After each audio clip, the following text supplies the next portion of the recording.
Welcome back to another edition of the Course Creation Incubator Podcast. I'm your host, Gina Anativia, here to give you the latest about what's working for your course creation and your marketing and help you build up the course-based business of your dreams. Today, we're talking about something that I have really grown to love, and that's video.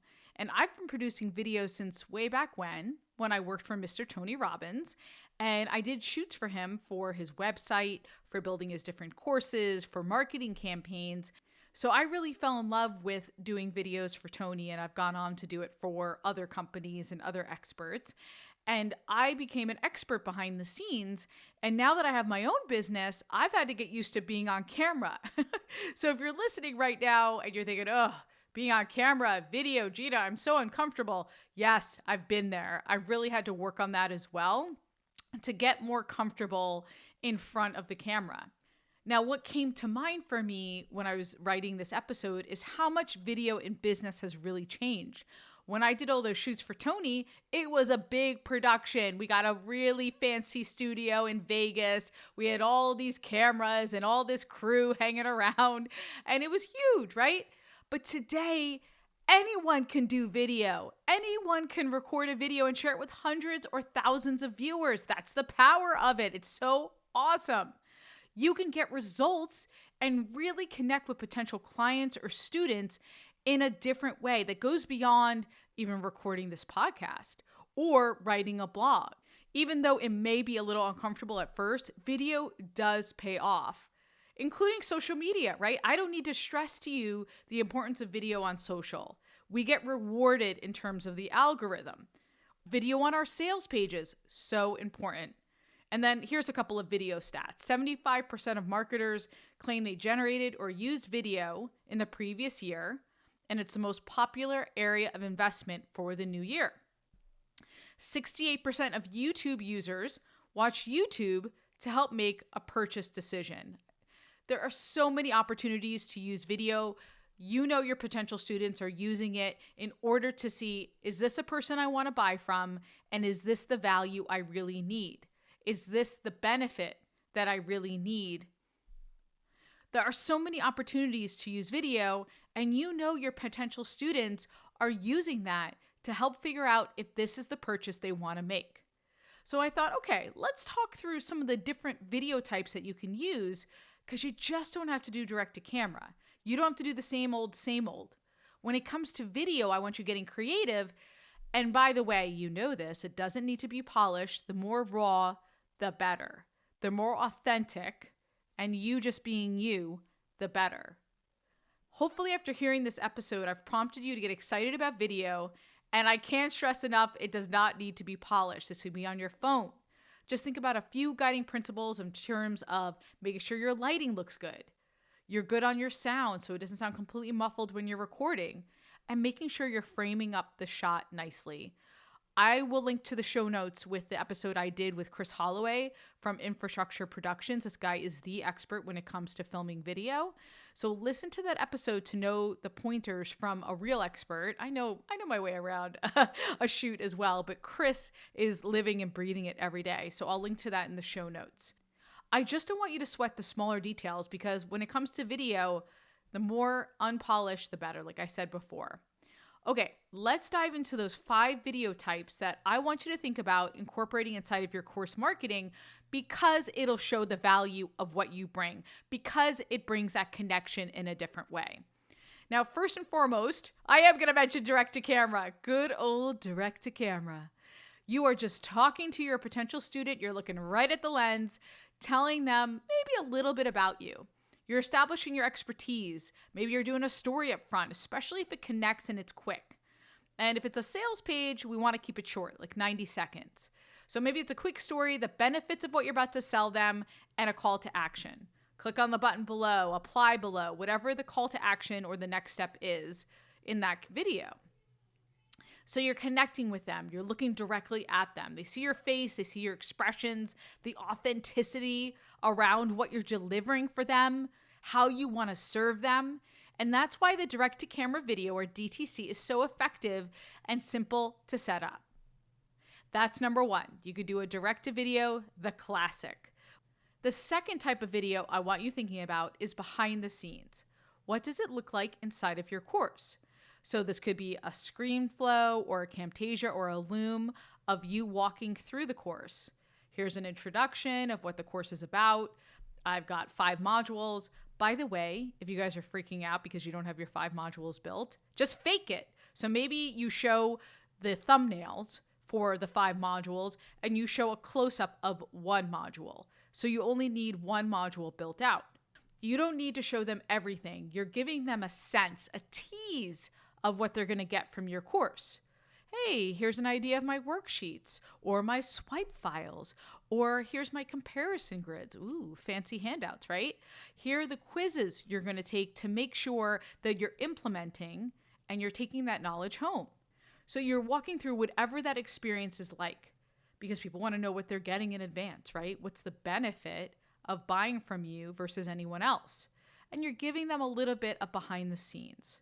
So this video could be a secondary video on your sales page or part of an email sequence that you're sending out. Now, while you're doing this video, this behind the scenes video, talk through why you included this in your course. So I'm thinking back to one of my students, Tracy, who has a course about making healthy meals. And maybe she's walking behind the scenes and she's looking at a shopping guide and she says, oh, I get so many students who just want to know how to navigate the grocery store in the quickest, healthiest way. So I included this guide to do just that. So she's talking through what it is and why she included it. So it's that kind of juicy detail that makes the behind the scenes video really compelling. And they get a sense of what your course is really about and why they need it. The third kind of video that I want you to think about is doing an excerpt, an actual clip from the course. Whether you've gone live before, and you could always use that clip, or you have a static course and you can grab a clip or an excerpt from that. So inside of my 6-week accelerator, I recorded that live. I could grab an excerpt from that, or I can grab something that I cut out and use it to promote the course. That's a great way to use video as well. So you want to show a snippet, by the way, that has a takeaway, that has an aha. There's something that shows value for your potential student. And then they get to see, 1, the environment, 2, that they're going to get some awesome takeaways, 3, they see you being an expert. That's the kind of value that you get when you grab a snippet from your course. The fourth kind of video I want you to think about is coaching videos. So if you coach one-on-one, you could grab a snippet of that if you get permission, right? If you're doing a private one-on-one session, make sure to ask for permission that you can use that for your promotion. I've been doing these coaching podcasts. You can see the videos on YouTube because I want potential students to get a sense of what it's like to be coached by me, to work with me one-on-one. Because right now, if you enroll in the 6-week accelerator, you get a bonus one-to-one with me. And these coaching podcasts, they give you just a taste of what it's like to go one-on-one with me. I take it even further inside of the 6-week accelerator. It's a deeper experience because I'm looking at your homework and I'm really invested in your course. But the podcast gives you a pretty nice sneak peek and an idea of what those coaching sessions are like.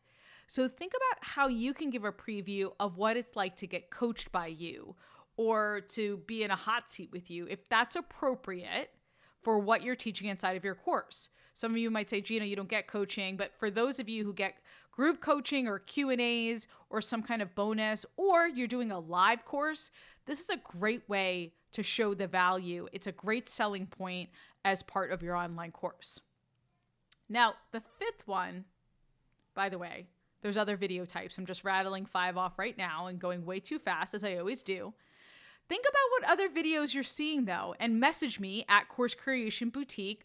Let me know what you're seeing. I'm on Instagram. I'm also on LinkedIn if you want to find me. And let me know, Gina, these videos are really cool right now. These seem to be really working for me. Because there's different emotional videos that you can see on YouTube, Instagram, heck, on LinkedIn. LinkedIn's one of my favorite places to watch emotional videos. The fifth and final video type, case studies, testimonials, folks speaking on your behalf. This is so critical because when you're putting out something new, you want folks raising their hand and saying, yes, I got a result from this. I felt an impact. In anything we buy, right? Especially courses. I've been looking for outfits for running lately, and I want to know, like, is it a good fit, right? Is it going to sag when I'm running? What's happening? So I look at the reviews because I can't try it on. And the same thing with your course. They can't try it on right now. So they want to know that there's people out there that said, yes, this is for you. This will work. This is why case studies and testimonials are so important, right? Because they're vouching for you. They're saying this person is not just making something up. I actually got value from it. I changed my life because of it.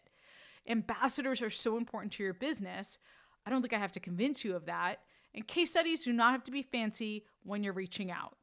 I do want you to be thoughtful, however, about the content of your testimonials. I don't care if they're raw, like somebody does them on the phone and the phone is tilted the wrong way. Do your best with the lighting and everything. But the content is really important, and that you're getting a variety of benefits, that your students that you served are talking about multiple angles about working with you. So check out that podcast in the show notes because I talk through the content for your testimonials. Okay, a few tips when you're getting your case studies or your testimonials. One, you're going to ask for the video testimonial first. You're not just going to ask for the text. You can always do a copy testimonial based on that video case study that you did. Think about when your people are going to be nearby. They're going to be together in a group, or does somebody live near you? And maybe you can hire a grad school kid to go film them. Or is there an event coming to town or a trade show where you can get videos of different students? I had my mastermind, this is a few years ago, and I had a retreat, and then I had my crew come in and we practiced doing sales page videos, and then I got like 8 or 9 or 10 testimonials that I could use for my mastermind. So think about how you can leverage people's time to get those videos, or you can always just email them, give them explicit instructions on how to record their videos and get them done that way. Again, it's more about the content and them speaking from the heart about your impact. All right, to wrap this up, I really want to encourage you to put yourself out there and try video in a new way. So if you've been doing direct to camera, maybe you're going to do a behind the scenes video, or maybe you're going to go for some case study videos. How can you introduce a new way to do video that you haven't done before in the next 30 days? This is my challenge for you to try. And then I want you to message me on Instagram or LinkedIn and let me know what you did. Let me know the leap that you took with video. All right, hopefully I inspired you to go do some new video. You're going to message me. And make sure you subscribe because you don't want to miss one workshop episode or a guest, because I got a great guest on next week. He is a leadership philosopher and just an incredible mind, and he's going to push us to get out of our comfort zones and push through the fear and get our courses done. So make sure you subscribe so you don't miss that episode. Leave me a review if you have felt any kind of impact with this podcast. And until next week, go create, be you and be brilliant, and get it done.